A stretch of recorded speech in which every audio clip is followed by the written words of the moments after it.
পৃথিবীর প্রেক্ষাপটে আমরা এমন এক জাতি যারা কোনো ধনরত্ন কোনো ধন সম্পদের জন্য লড়াই করেনি।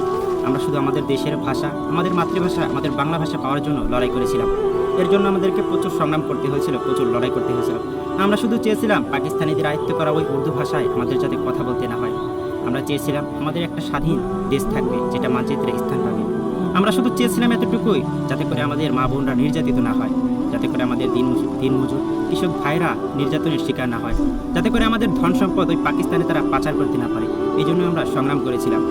অবশ্য সংগ্রাম করার পর আমরা পেয়েছি আমাদের স্বাধীন রাষ্ট্র, স্বাধীন মানচিত্র, আরও কত কি, স্বাধীন একটা পতাকা যার মধ্যে সবুজের লীলাভূমির মাঝে লাল একটি বৃত্ত স্থান পায়। আমরা চাইলে এটা করতে পারতাম না যদি না আমাদের 30 লক্ষ শহীদ রক্ত না দিত। আমরা এক সমুদ্র রক্তের বিনিময়ে আমাদের এই দেশকে স্বাধীন করেছি। এই দেশ নিয়ে আমরা গর্ব করি। এই দেশ আমাদের আবেগের নাম।